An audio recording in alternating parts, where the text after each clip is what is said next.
Bienvenue dans cette nouvelle édition du 12-15. Au sommaire, la 12e édition de la lutte pour l'abolition de la peine de mort a lieu ce vendredi. Le thème choisi cette année est axé autour de la protection des malades et des handicapés mentaux.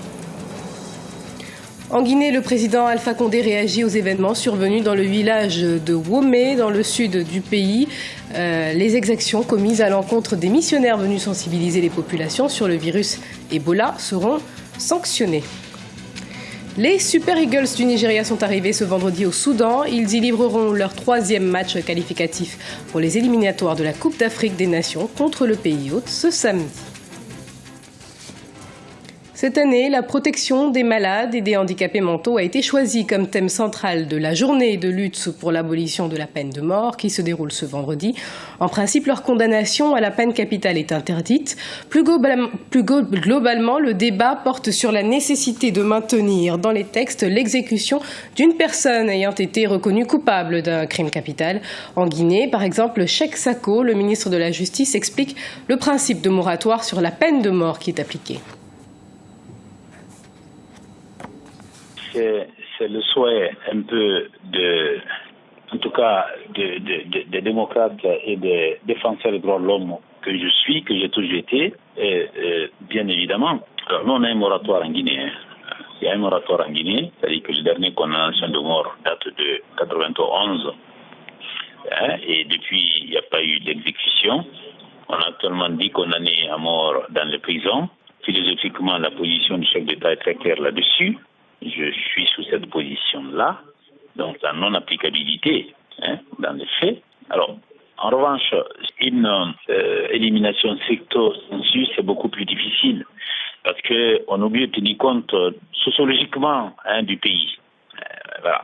Mais c'est un élan et c'est une avancée, à mon sens, irréversible.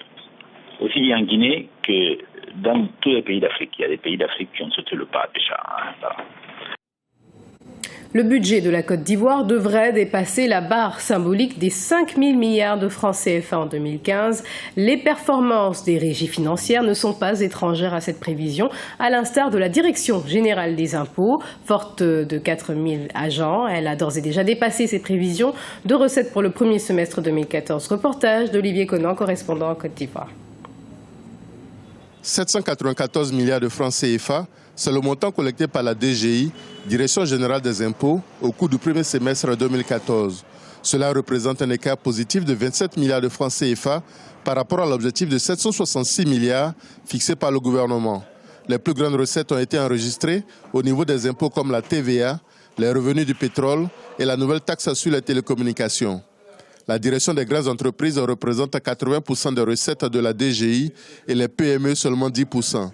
Pour mieux recouvrer et sécuriser les recettes, la DGI vient de créer 2 centres des moyennes entreprises à Abidjan, regroupant les entreprises au capital compris entre 400 millions et 3 milliards de francs CFA. Des résultats sont également attendus de l'impôt foncier. En 2012, on a fait un recouvrement de 49 milliards impôts fonciers, et en 2013, nous sommes passés à 61 milliards. Mais compte tenu du potentiel, nous ne sommes pas satisfaits parce que notre objectif, c'est d'atteindre au moins 100 milliards de recouvrement en impôts fonciers par an. Cette année 2014, nous espérons atteindre peut-être 70 à 80 milliards. Pour la DGI, la pression fiscale en Côte d'Ivoire n'est pas trop élevée. Elle est à 15-16%, alors que les normes de l'UMOA prévoient 17 à 25%. Il n'y a pas non plus de harcèlement. Des contrôles sont opérés pour réduire la fraude, notamment à la TVA, taxe sur la valeur ajoutée. Comme première mesure, c'est l'amélioration de la gestion de cette TVA avec la maîtrise du fichier. Parce que si vous ne connaissez pas quels sont vos contribuables, donc si vous ne maîtrisez pas votre fichier, vous ne pouvez pas combattre la fraude à ce niveau. La Direction générale des impôts fait appel au civisme fiscal pour accroître les revenus de l'État. Objectif, atteindre dans quelques années 2000 milliards de francs CFA de recettes. En attendant, la Direction générale des impôts a décidé de renforcer le contrôle fiscal pour atteindre son objectif de recettes pour l'année 2014 qui s'élève à 1600 milliards de francs CFA. En Guinée, la lutte contre l'impunité reste encore un défi à relever par les autorités. Une promesse pourtant faite par le président Alpha Condé lors de son arrivée au pouvoir. Cependant, un certain nombre d'actions, vous le verrez, sont en train d'être mises en place, notamment en zone rurale. Reportage de Mohamed Lamine Solano, notre correspondant en Guinée. Le président Alpha Condé siffle la fin de l'impunité en Guinée. À Womé, un village du sud du pays en région forestière, 8 membres de l'équipe de sensibilisation des paysans sur les modes de prévention du virus Ebola ont été assassinés en septembre dernier par des villageois.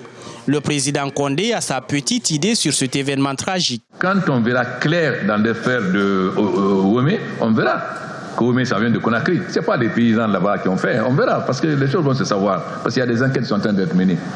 Désormais, chaque fois que quelqu'un portera atteinte, dans des discours pour opposer les ethnies aux autres, il sera poursuivi par le procureur. Qu'il soit ministre ou député, le flagrant délit, votre statut de ministre ou de député ne vous protège pas quand c'est flagrant délit. L'impunité serait à l'origine du regain de violence au sud de la Guinée en région forestière selon de nombreux observateurs. Maître Sako dirige le ministère de la Justice depuis environ 1 an. Son engagement à combattre l'impunité est sans conteste, ce qui favorise l'évolution des enquêtes dans l'affaire Womé. Il y a une vingtaine d'interpellations avant qu'on arrête les 5 supposés être auteurs principaux qui ont été arrêtés il y a 1 semaine, 10 jours. Et qui ont été interrogés par la police et actuellement qui sont passés devant les 2 magistrats instructeurs. Et tout le monde sait qu'il y a des événements gravissimes qui se sont produits à Zérékoré notamment il y a 1 an ou 1 an et demi, à Zogota également, dans d'autres endroits de la forêt, que ces actes de barbarie, et j'emploie le terme à bon escient, ne doivent plus se faire, ne soient plus perpétrés dans notre pays. Plusieurs Guinéens sont impatients de voir se réaliser la promesse du président Condé de combattre l'impunité en Guinée. Des ONG de défense des droits de l'homme notent des avancées dans le secteur de la justice, avec par exemple l'évolution dans l'élucidation de l'affaire du massacre du 28 septembre 2009. Le dossier Womé servira d'exemple à tous ceux qui enfreignent la loi en Guinée. Message du ministre de la Justice.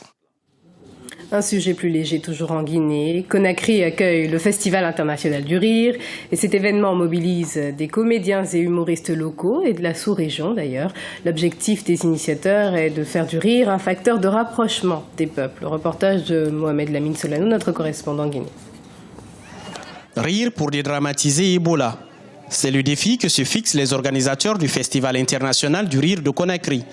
Le temps d'une soirée, on sensibilise sur les actions à entreprendre pour prévenir la propagation du virus.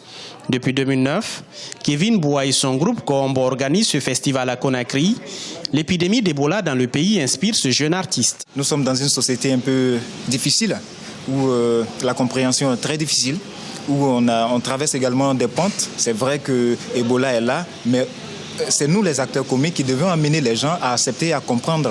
C'est à travers nous les acteurs comiques que les gens sauront qu'il faut laver les mains, qu'il faut donner des conseils, il faut communiquer également sur Ebola. Avec une trentaine de comédiens sur scène, la 6e édition de l'événement est une contribution dans la riposte à Ebola, déclarée urgence nationale par le président guinéen. On est stressé par le fait Ebola, mais que des jeunes nous convient à une activité culturelle pour rire. Voilà qui nous éloigne un peu de nos stress. On se rend compte que la jeunesse guinéenne, au-delà de la musique, s'implique dans l'exploitation de beaucoup de formes d'expression, notamment le rire. Malgré ses 6 ans d'existence, le Festival international du rire de Conakry manque de soutien. Mané Oumar est l'une des révélations humoristiques de l'année en Guinée. Absent du festival, il croit cependant au génie guinéen. Jusqu'aujourd'hui, fort malheureusement, dans ce pays, les autorités compétentes n'ont pas encore cette culture de l'art. Ils n'ont pas la culture de l'art. Ce qui est très triste, mais on est en train de se battre avec des festivals comme ça pour pouvoir rehausser le niveau et faire voir le talent guinéen ailleurs. Ce festival international se sert du rire pour faire oublier les maux qui minent la société guinéenne. Il devrait permettre aussi de dénicher de jeunes talents de l'humour au plan local pour leur ouvrir les voies du métier à l'échelle internationale. Ce week-end seront disputés les matchs de la 3e journée des éliminatoires comptant pour la Coupe d'Afrique des Nations prévue en 2015. Le Nigeria, qui ne fait pour l'instant pas partie des mieux classés, affrontera le Soudan samedi et sera d'ailleurs privé des services de son attaquant Victor Moses pour cette confrontation. Reportage d'Afolake Oyinoye, correspondante au Nigeria. Dans le cadre des éliminatoires de la CAN 2015 prévus au Maroc, les Super Eagles vont affronter ce samedi le Soudan. Avec 1 point au classement après 2 matchs dans ces éliminatoires de la Coupe d'Afrique des Nations, les Super Eagles n'ont plus le droit à l'erreur dans ce groupe A. Face à cette équipe soudanaise qui accueille d'ailleurs les Nigérians, l'entraîneur Stephen Keshi se dit prêt. Nous avons vu l'équipe soudanaise jouer en Afrique du Sud et contre le Congo. Nous avons vu un peu leurs capacités, mais chaque jeu a sa particularité, chaque jeu a sa propre expérience. Donc, nous devons nous préparer en fonction de ce qui va arriver le samedi. Les défis sont probablement le transport pour entrer au Soudan, mais nous allons jouer sur un terrain où la température est relativement haute pour nous, mais il n'y a rien à faire. Nous allons simplement mettre cela derrière nous et jouer notre jeu. Les deux pays se sont affrontés 11 fois et le Nigeria a remporté 6 de ces matchs. Le Nigeria a été battu sur son terrain par le Congo 2-3 avant d'aller faire match nul 0-0 contre l'Afrique du Sud au Cap pour la 2e journée des éliminatoires de la CAN 2015. Cette 3e journée va être une phase décisive pour les Nigérians dans la route vers le Maroc. Nous ne pouvons pas manquer d'être au Maroc. Ce ne serait vraiment pas bien pour nous en tant que joueurs, mais aussi pour le peuple nigérian. Nous sommes les champions en titre. Vous pouvez imaginer ce que ça va donner comme actualité. Non, on doit être au Maroc et c'est un véritable défi. Nous les joueurs, nous connaissons l'importance de ce match. Nous ferons tout notre possible. La crise récente de la fédération ne nous a pas affectés. Ça s'est passé dans les bureaux.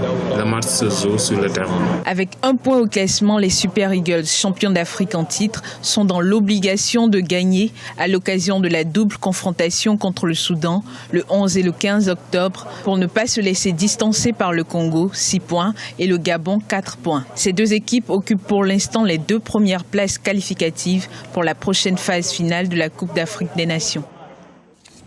Un commentaire signé Marina Vanier. Ce journal a été préparé par l'ensemble de la rédaction. Merci pour votre fidélité. Dans un instant, une nouvelle édition de l'actualité sur Africa 24.